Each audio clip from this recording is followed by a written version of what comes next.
Welcome everyone to the Over Under Movies podcast show where we take a prominent figure of franchise in the world of filmmaking and ask the simple question, are they overrated or are they underrated? My name is DeAngelis. I'm joined as always by my co-host. He is the Deadpool to my Wolverine. That seems like pretty easy one. Pretty standard. Mr. Jason Gong. How we doing, Jason? Howdy. You got a Wolverine shirt on today? I do. I think I also wore this for our Marvel top 5 overrated, but whatever. Yeah, it's a good shirt. It's a good shirt. So today we're talking about Deadpool and Wolverine. This movie is essentially Deadpool 3. It is the only Marvel Cinematic Universe film releasing in 2024. It's a giant event movie at the time of this recording. It's already made like $200 and something million like internationally. It's probably going to be the highest grossing film of the year. It's a film that's also been divisive online from what I've seen. So we're going to be talking full spoilers here. If you haven't seen the movie, go watch the movie. Then you can come back and listen to this podcast because we're going to be spoiling the whole thing. And there are like a good number of spoilers in this movie to talk about. So Jason, yeah, you saw the movie, what, yesterday? I saw it on Thursday night. What's today? Saturday? Today's Saturday. Okay, so you said, yeah. So what were your overall thoughts on Deadpool and Wolverine? Well, I liked it a lot. To give a little context here, I bought a ticket by myself to go see it. I ended up sitting next to a group of guys that, based on their reactions to things, you could tell that they don't go to the movies except to see Marvel movies, and then they see every Marvel movie. So they were clapping and cheering at every reference. It's always great to go to a film on opening night. They were the guys, the guys that this type of movie are designed for. Exactly. So having that energy right next to me was terrific. The people on my left side, they bought the popcorn buckets. So everyone in that theater was there to have a good time, and thus I had a good time. I liked it a lot. I will say I had a super fun time with this movie. I understand the problematic elements and people who say that this is just a real slapdashery of nothing. I get the criticisms. I liked it. I like the cameos. I like the little jokes. So Jason, recently we did a podcast on the top 5 most overrated films in the MCU. And we had the same 2 films in the top 2. Yeah. We had Spider-Man No Way Home and we had Avengers Endgame. Yes. And basically the criticism of both of those films are that there's not really much story going on. They're films that are specifically designed to be wrought with specific cameos and action sequences. Yes. And that's exactly what Deadpool and Wolverine is. It is literally the exact same thing. It's just strewn across, 2 hours and 10 minutes. And specifically, it is it's all about the Disney Fox acquisition. At this point, it was like 5 years ago. It took them forever to actually like make a movie using like the Marvel characters that Fox had. For anybody that doesn't know, it's basically just X-Men and Fantastic Four, like the major ones. There's some other ones, but it's mostly those 2 franchises. Deadpool is like the most successful like X-Men franchise that's happened recently. Part of the reason why that acquisition even happened is because like the Marvel Fox stuff wasn't making a lot of money. That's right. So they had to scrap it. And so this movie is trying to be kind of 2 movies. It's trying to be like a fun third Deadpool movie where it's like a buddy cop movie between Deadpool and Wolverine, and they're like disagreeing and arguing and fighting the entire movie until the very end when they're friends. And it's also trying to be like a send-off to, the 20 plus years of Fox owning these Marvel characters, all of the movies that they've made, using that IP. And it's trying to be both those movies at the same time. And I just overall, I don't think it works very well. Interesting. I think that the movie is like fine. And if you're watching it in a theater full of people on opening weekend, you're probably going to like it more than like the actual quality. Like it's the same thing with like, Endgame or like No Way Home, like any of these like big spectacle Marvel movies, the theater experience makes the movie look better. It just does. Absolutely. Than like sitting on your couch, watching the movie by yourself. You're going to be scrolling your phone a good bit in comparison. This movie is interesting because it's rated R. It's very raunchy. It's insanely self-referential. There is like so much fourth wall breaking in this movie. I haven't seen the other 2 Deadpool films like recently. This has got to be like way more fourth wall breaking than the other ones like combined.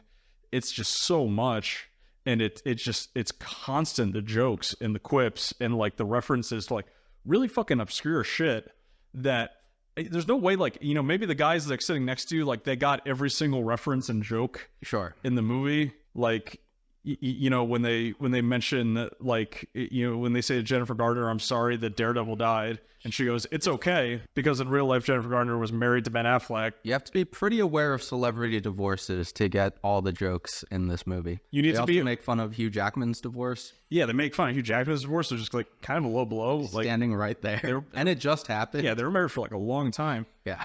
A lot of weird stuff. Like, if you're aware of the fact that there's like a Channing Tatum Gambit movie that was in development hell for like 5 or 6 years that never got made, you're gonna love that cameo. You're gonna love this movie because they put him in there. Yeah, it's weird. There's some weird shit in this movie. Me and the guys next to me, who again I did not know, we were whooping and cheering at Gambit showing up. It was a great time. But like, what is the story of this movie? It's a silly story. Yeah. It's just like Spider-Man No Way Home. It's like, who gives a fuck? Cameos, baby. It's nonsense. It doesn't bloody make sense. It's bloody fighting, baby. This movie ostensibly takes place after Logan, which was like the first send-off to Hugh Jackman's Wolverine and kind of a send-off to that branch of the X-Men franchise. But I don't know how it takes place after Logan, because it seems like all the X-Men are still alive. And yeah, it's just weird. They try and say that all of the Fox X-Men universe was just that one universe that Deadpool's in, which doesn't make a ton of sense. Nothing really makes sense, but it's fine. Yeah, I mean, just like any other of these Marvel films that's trying to do like multiverse stuff, like, it's just bad. It makes no sense. This has gotta, like, they gotta start wrapping it up after this. And like, yeah, if you think about it for like more than a couple seconds, you're like, yeah, this ain't flowing. And the central like antagonists of this film are the TVA, which we see in the Loki series mostly, and basically Deadpool's timeline is being like erased from existence, and he's trying to stop that from happening. And he goes to recruit Logan, but the Logan in his universe is dead because he died at the end of Logan. And I mean, we should just say, like, it's pretty ridiculous that they brought Hugh Jackman back again, whereas like Logan, go to like any review on YouTube right now of the Logan movie, and every single one will go, oh my god, what a send-off for Hugh Jackman as Wolverine. This is the perfect send-off for that character. And they're like, fucking nope. Like, literally the opening scene of this movie is digging up his grave. Yeah, that's from hilarious. the end of Logan. And it's people like, are a little too serious and reverent about Logan as a send-off to the actor and character. Like, Hugh Jackman didn't die. We don't have to be that super serious about Logan. It's a superhero movie. It just kind of goes to show how much, like, these studios, they don't have any new ideas. They're like, what did people like before? Yeah. We're just gonna keep bringing them back. We don't fucking have anything. I think the weakest point of this movie is that Wolverine goes through the exact same story arc that he does in Logan, but just worse. So, like, in Logan, the X-Men are all dead. Logan doesn't want to step up to be a hero, but then he does, and then he's willing to sacrifice himself. Spoilers, that's Logan's arc in this movie too, and we just see it again. But at least this time he's wearing the costume. He is wearing the yellow costume, which is, you know, I would say a high point. It's cool to see him in the costume. They make a ton of jokes about the fact that he hasn't worn the costume yet in a movie. Very funny. Love it. The good stuff. So they both get vaporized into the void, which we see at the end of Loki season 1, where Loki runs in a bunch of Loki variants. Yeah, it's Loki season 1, episode 5, which they explicitly state in this movie as well. It's the only reference to Loki, which I'm surprised, like, it would have been cool to see Loki in this movie since, like, the TVA is such, like, a big part of it, or maybe Owen Wilson. Yeah, they should have gotten Owen Wilson. But, you know, obviously, like, going into the void, this is, like, multiverse. You know, this is, like, the Doctor Strange scene where you can just, like, pull characters from, like, different multiverse stuff, and that's exactly what they do. They bring in a bunch of, like, old X-Men actors that probably most people don't remember. Yeah, it's all like side villains and stuff. The first major cameo we see is Chris Evans, which the second I saw him, I go, oh my god, they're doing Johnny Storm. Yeah, which is fun. It's fun for, you know, a second, and then they kill him off 10 minutes later. Ryan Reynolds, you know, just says, oh, it's because of budgetary reasons. He says it in the movie. That was a good joke. It was a good bit. Which, you know, it's fun seeing Chris Evans there. I really like, this is the introduction to Cassandra Nova, who, I forget the actress's name. She was on The Crown recently. It's Princess Diana. She was really good. She was great. She's probably like the best part of the movie for me is her as the main villain. She's Charles Xavier's sister. Yeah, she's like acting in a different movie. Like, she could have easily been one of the most iconic MCU villains, and so she's kind of wasted here. Yeah, she's really, really overpowered. Yeah, her power set's awesome. She's like really scary and cruel and volatile. Like you don't really know what her next move is. She's a great villain, but then like she's in this movie that's just full of dumb jokes. Yeah, it reminds me a little bit of Christian Bale in Thor: Love and Thunder. Yeah, just an actor who's actually acting compared to Ryan Reynolds. Hugh Jackman does that a little bit in this movie too, where like Hugh Jackman's a good actor. He's got these scenes where he's like really showing off his acting chops, and it just kind of feels like out of place with the rest of the movie. The next like stage of major cameos comes in like the other like reject superheroes in the Void, which is what it's played by Wesley Snipes, which is pretty funny to see him come back. Jennifer Gardner is Elektra, and Gambit, played by Channing Tatum, who you're gonna have to tell me is Gambit in the comics supposed to be like a white Jamaican guy? Is No, that the idea? he's Cajun. He's Cajun. He's from New Orleans. Yeah, we also see Daphne Keane, who's back as X-23. Yeah, is she a variant or is she the one that we know? She's a variant, right? It doesn't matter. I just watched Daphne Keane in the Star Wars Acolyte show, so she's part of like the Disney family now. Poor girl. And I'm sure that she's going to be coming back in more like Marvel projects. She's the only like relatively like youngish person like out of this like main cast. That's kind of like the sad part of this movie is that it's a bunch of like washed up actors. I don't know. Most Most of them are washed up. They're past their prime. They're just older. Like Hugh Jackman's 55. Like he's not like insanely old. He probably could still play Wolverine if he wanted to. His career is still at a high point. Ryan Reynolds is 47, so His career is definitely at a high point. I'm sure he's gonna come back He's as a Ryan billionaire Reynolds. now. All those other actors, like I doubt like we're ever gonna see them again in those roles. No, like I said, this is supposed to be the send off. yeah, this is a send off for them. And then like there's this big fight sequence in I guess it's the end of the second act. I thought it was like the end of the movie, like where they attack like Cassandra Nova's like fortress, which is made out of a dead Ant-Man, giant man. But that's not the end of the movie. There's like 2 more fight sequences to go. This movie, it refuses to end.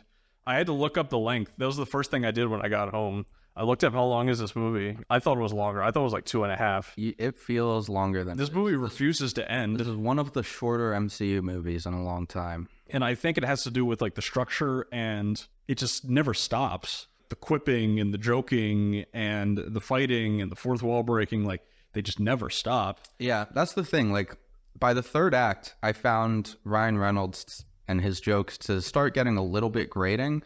But then occasionally he would just have one quip where I would be like, oh, I'm going to laugh out loud at this. And then I'd be kind of back in. So when you just, that's such a style of humor to just be like quipping. Like even if only 1 out of 10 jokes lands, you're going to remember the one joke that landed. Yeah, and that's the thing is that if you don't like the Deadpool character that Ryan Reynolds is playing like completely, like this movie's awful. Like you need to be all the way in to enjoy this movie. Absolutely. You cannot have like a toe in, and that's kind of like where I'm at with this performance is that like I think it's fine. It's like kind of weird that there's this like guy in his like mid to late 40s, like playing like he's playing like Van Wilder, which is like a little strange. It's interesting because I watched the Hot Ones episode with him and Hugh Jackman last night, and he's just like that. Like he's not really putting on an act to be this immature dude when he plays Deadpool. He's kind of just an immature dude who riffs constantly. So there's a sincerity to the Deadpool character that makes me able to buy into it a little bit more. I think, you know, the theater experience, depending on like what your theater experience is like, it's going to vary. Whether it's people, a great time. You got to go back in time and watch it opening night. Like cheer, yeah. If people are like cheering and shouting in your theaters, and you're like all about that, it's going to be great. I think this is a movie that like I probably won't ever watch again. I'm going to see it again in theaters. My main takeaway from this, and I was watching, I was reading a little bit about like the reaction to the movie and the discourse like that's starting to surround it. I guess we can talk about Sean Levy right now, who is the director of this movie, and he's directed a bunch of other movies that are like kind of silly and like kind of like kids movies. Before Big this, Fat Liar. I did Night at the Museum, Cheaper by the Dozen, Pink Panther. What a legend. This guy's interesting, and I saw an article that was like, you know, this guy might be like the future of cinema. Yeah, they say he's a populist director who strictly directs for the masses. Here's a quote from him. I'm not looking to make movies and shows for an audience of 7 cool kids in the corner. I build stories for populist entertainment. And that kind of concerns me a little bit. Because I think one of the charms of the MCU is that it's able to hit this, like, really, like, you know, strong balance of, like, being serious and being a little comedic, but ultimately, like, they're superhero movies, and you want to see, like, superheroes doing heroic things. I hope that, like, Deadpool is not, like, a sign of, like, the tone shift that they are interested in doing in the MCU. It's going to be interesting to see, like, the next movie that we get out of this franchise is Captain America Brave New World, which kind of looks like a bit more of, like, a serious, like, political drama. Yeah. Similar to, like, Winter Soldier. Yeah, that's what they're going for sure. You know, what if that movie doesn't make a lot of money? Which there's a real chance it doesn't make a lot of money. And that movie has, like, an insanely big budget. They rewrote and, like, reshot that movie to fucking death. And, you know, what takeaways does Disney get from that if that movie doesn't make a lot of money? And then let's say Deadpool and Wolverine makes $1 billion. I mean, what, you know, you're Bob Iger. What conclusion do you draw from that? Yeah, I guess I would make Deadpool 4. I wouldn't turn every Avenger into Deadpool, though. I'm not too concerned about that.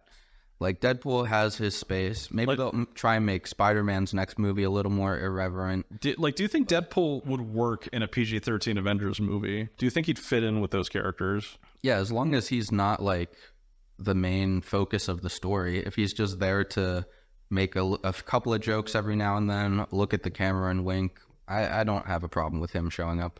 And I mean, I don't know, like, how he fits in with, like, comic book, like, storylines, like, crossovers, because he feels like a character that, like, if he's not the center of attention, like, what's he doing? Is he just, like, hanging out there and he just, like, fourth wall breaks every now and then? Yep, and that's exactly it. Yep, that's his character. Yep. It will be interesting to see, because this movie is, like, it's very bloody. It's very rated R. There's a lot of cursing in it and a lot of, like, sex jokes and stuff like that, which, you know, I mean, good on, like, Disney and Marvel for, like, at least, you know, experimenting with, like, rated R content with their superhero stuff. I think, like, Deadpool will probably be, like, an isolated type thing, though. Yeah, I think if they ever make, like, another Wolverine movie, then that might be rated R as well. Blade is going to get an R rating, but none of them will be rated R for the sex jokes. I think that's going to be a Deadpool exclusive thing. So where do we think, like, the MCU is going to go from here? Because there's not really a post-credit scene that, for anybody that's curious, like, there's not a post-credit scene that sets up additional. That sets up anything. Yeah, so it's interesting. A lot of people thought that this would be the movie that welds the Fox X-Men universe with the Marvel universe, but that's not what it is. They keep the universes separate. It's a send-off, yeah. So they're kind of saying goodbye to the Fox X-Men universe. It doesn't seem... I mean, a lot of people still speculate that maybe in Secret Wars, the Fox X-Men will show up and join the MCU, but that doesn't seem to be where they're going. If anything, we'll see Deadpool be able to cross over continuously, but his universe is safe now and has been sent off. I don't know. MCU's going to do its thing. I guess, I mean, are they talking in Hall H today, like, as we're recording this? I think they're literally doing their Hall H stuff, like, as we're recording this. That's so funny. We'll see what comes out with that, but it's almost like, you know, Marvel's got to, like, bite the bullet a little bit when it comes to, like, how they structure their films, where they go, okay, we're going to need to do, like, 4 or 5, you know, dedicated movies in a row of just, like, a hero, and then maybe there's, like, a couple cameos from, like, smaller characters, and, like, that's it. And then every now and then we need to have something like Deadpool and Wolverine or something like Doctor Strange Multiverse of Madness, where, like, we go, like, super heavy on cameos and crossovers. Like, that's just kind of how they are now. And I'm sure that that's something that, like, the comics probably have issues with too. You can't put the toothpaste back in the tube, right? That's right. After Civil War, they started doing, like, a summer crossover event every year. Up until that point, you had, like, Crisis on Infinite Earths, Secret Wars, a couple other crises, but they would happen every, like, 5 to 10 years. And then after Civil War, Marvel has published a major event every single year since then. Yeah, because you have all these characters, and the fans want to see all the characters. Yeah. They don't want to see a couple of the characters. Everything needs to feel special and big all the time, and it's not sustainable. And especially for movies where you have to pay these A-list actors. Yeah, and, you know, as our friend, like, Syndrome would say, like, when everybody's special, nobody special. Right. And that's the issue that you run into, is this a bubble that's just waiting to burst here, where there's just no right answers for Marvel? Yeah, I mean, but we've been saying that for a long time, and it seemed especially like a bubble with like phase 4, and I don't know if we're in phase 5 yet, but these phases like kind of having a lot of flops comparatively, but then a movie comes out like Spider-Man No Way Home or this, and it makes $1 billion, and then it's like, okay. But that's, again, like, what lessons are we taking from it? What movies are making money post Endgame?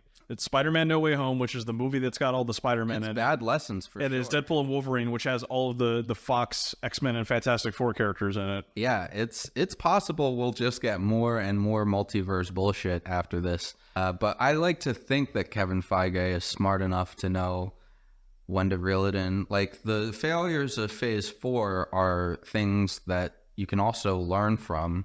So we'll see. I don't know. Like, here's my wish, and I know this might be tough, okay? Mm-hmm. I just want a good movie.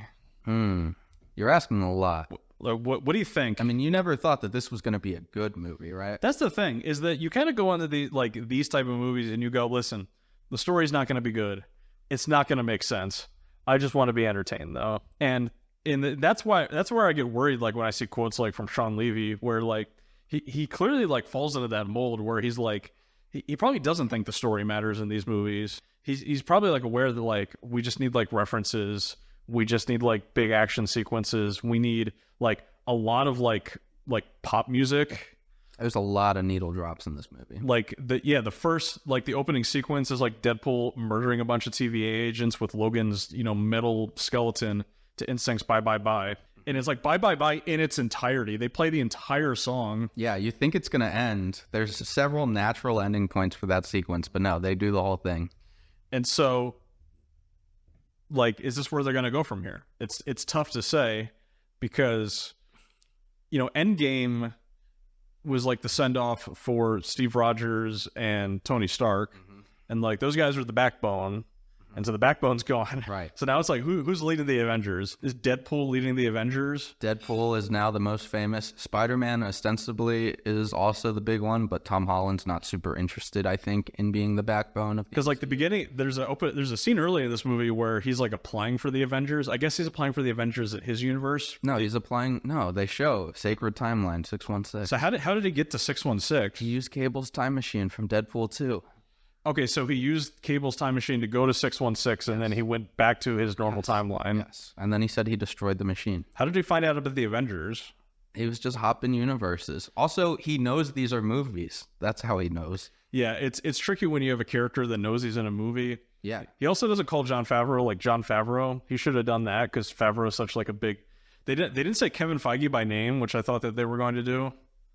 Yeah. I don't remember if they did or not. I guess but like, I think it's Jon Favreau playing Happy Hogan. And they do say Feige. They says Feige's only rule is we can't do cocaine. Even though they talk about cocaine like a bunch in this movie. It's interesting. What's like a cameo that was not in this movie that you thought was going to be in here? Or that you wanted to see? I thought it would have been funny if Ben Affleck's Daredevil was in here and you had to see... Because my understanding is that they had a pretty amicable divorce and that they still hang out. So I do think it would have been funny to see them hanging out on screen as Daredevil and Elektra, which are two fairly reviled movies.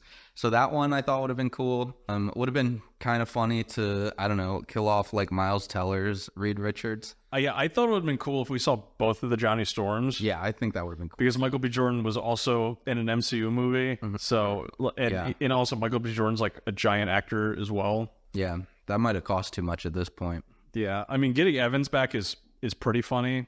It's really good, yeah. And now we know that there's no shot that like this is his last time being in the MCU. We're absolutely seeing him in the future now.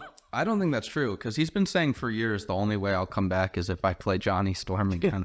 He did say that, like, even in 2019 when Endgame came out. Yeah, I think that, I mean, Secret Wars, the comic book was ostensibly designed to like sell toys and like push as many heroes as possible into one story. They're going to do the exact same thing with the Secret Wars movie.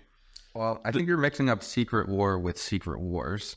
Because if you're talking about Secret War, the one designed to sell toys in the 80s, That's not a multiverse story. I'm sorry, yeah, the recent one with was it the Battle Planet? Yeah, where Jonathan Hickman. Yeah, where all of the multiverses are combining with each other. Yeah, that one's not as much about toy sales as the one from the 80s. And like this in that comic book, kind of like you can kind of see the script a little bit, like how they would dish that out. They would do, you could do a similar thing as like Infinity War, where you just take like clumps of heroes and you just like bounce back and forth between like whatever storylines they got going on. Yeah, it'd be a good movie. But that would be one where like it's like, all right, we need to get everybody. Yeah, they're very expensive. Get as many like actors as we can. It would be bigger than an Endgame. It would be, especially since you'd have like all the Fox characters in there. Yeah, it would be like, all right, what do we got? But I don't know if that's the direction now. I mean, it probably is. Because no, it's definitely the direction they're going in. I mean, yeah, look at the movies that are making money. This is supposed to be a send-off. We should never see any of those actors, including Hugh Jackman, again. No, we're going to see Hugh Jackman in like 3 years. You're right. He's going to be in Deadpool 4. Like, they're going to make a Deadpool 4. Hugh Jackman's going to be in it. Yeah. Like, again, the story is irrelevant in these movies. Like what sounds good or like what makes sense, like narrative wise, like throw it out the window. They don't give a shit. Well, then this isn't. Yeah, then this is not a send off at all. It's a new beginning for a very old corpse. And listen, these studios, they respond to what makes money, and people seem to be really enjoying this. This movie has like what, like a 97% audience score or something like that. Yeah, but every Marvel movie has a pretty high audience score, except for the ones led by women. I mean, the only like fans that are like having a problem with this movie are like the people like me who are like looking at this and going, this movie doing well might like send the wrong message. Yeah. Well, I think if this is what people want, I haven't expected strong, solid storylines from Marvel movies since like 2015. Yeah, I think I'm going to get there eventually too. I always talk about my buddies over at Red Letter Media. It's kind of like how their feelings on Star Wars is now. Exactly. Where every single time they review something that's from Star Wars, they don't like nitpick it. They don't go, oh my God, like this thing and this thing and this thing. You know, oh man, why is Ki-Adi-Mundi in this when he's in Phantom Menace, and how does he not know that there's like Sith in the show? Like they don't give a shit. They are numb to what the product is. They've accepted that they've lost the war, and so they're just showing up, and talking about the slop. They know the slop is coming, and there's nothing they can do about it. It's a better side of the fence to be on. And I think like I'm gonna get there eventually. I should say like outright though, like I don't really like this type of stuff. I just don't. I don't find it super entertaining. I would like something that is more of like a film. If Brave New World like tells a really good story, I would enjoy that a lot. And even if it makes not a lot of money, like I don't give a shit. Like I want to see a good movie. Like we both saw Longlegs in theaters recently as well. What is a better film, Longlegs or Deadpool and Wolverine? Well, I have Deadpool and Wolverine higher than Longlegs, or higher ranked on my top tier or top list of movies of this year. Longlegs, certainly a better put together film. Also kind of not a very good story. But it's like unequivocally like no.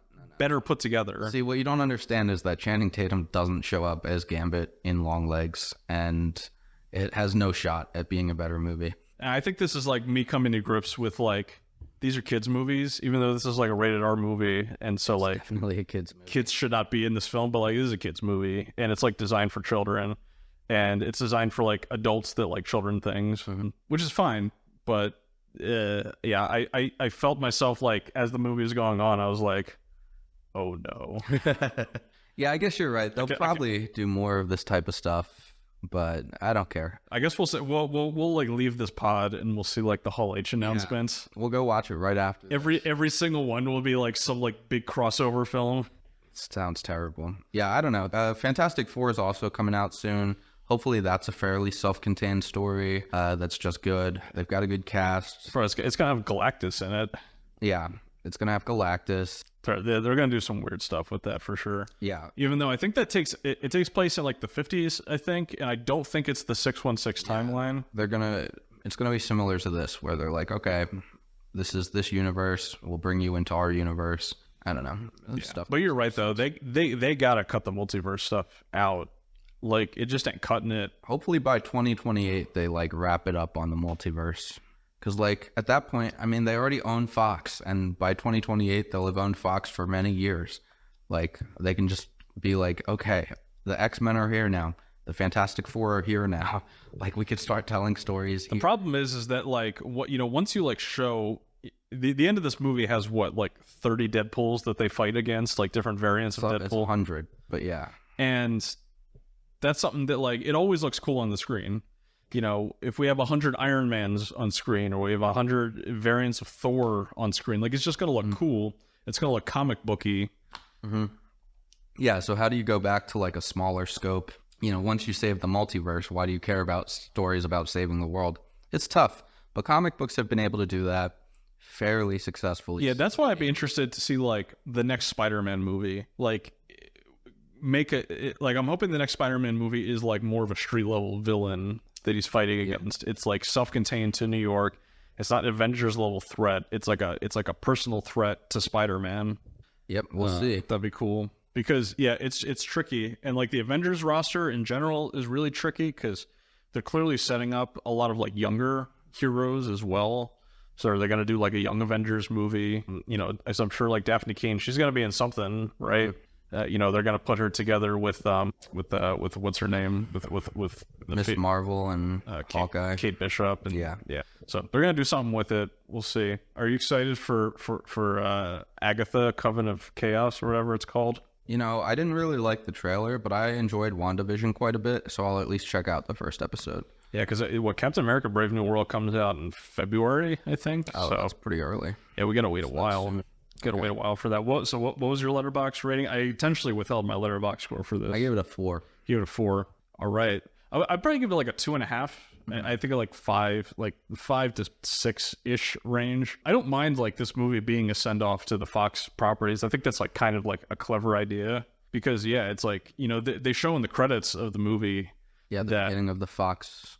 It's like a whole bunch of like behind the scenes stuff of like all the X-Men movies and the Fantastic Four movies, and like there's a lot of stuff, like a lot of money and a lot of effort and a lot of like time of these people's lives were put into making those movies, and like not all of them were good or successful, but it's like it's cool that like, you know, this is like the modern era of superhero movies.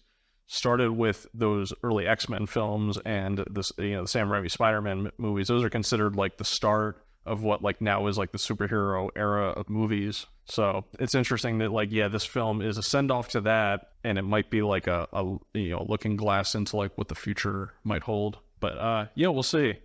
Any final thoughts on Deadpool and Wolverine? I'm trying to think. So if we're saying that there's going to be more movies like this, what do you think a good cameo would be? From either a past movie or a fan or a casting that never happened, like Channing Tatum's Gambit. Like, what would be a fun cameo that they didn't dig into this time? That they could have pulled from like the Fox franchises. Yeah, or just a movie that never happened, like Gambit. Yeah, I'm trying to think of like films that they had in development but never happened. Because like, yeah, the Fantastic Four was like always one that they were trying to get off the ground, and they never got. You know, I'm surprised like they couldn't get like Jessica Alba or like one of the other like, you know, actors from those Fantastic Four movies. It's fun seeing Chris Evans in it for sure. Definitely. They should have just had Andrew Garfield Spider-Man show up again. He would have showed up. That would have been good. Have him hanging out with Wolverine. I guess the only way they could go further. And this wouldn't even be that, like, novel at this point, but, like, maybe have them go to, like, a cartoon universe or something. Like, if Deadpool's universe hopping again next time, he just hops into, into the Spider-Verse style animation and meets Miles. That's the only thing I can think of. Eric Bana's Hulk would be funny, but they don't own the rights to that.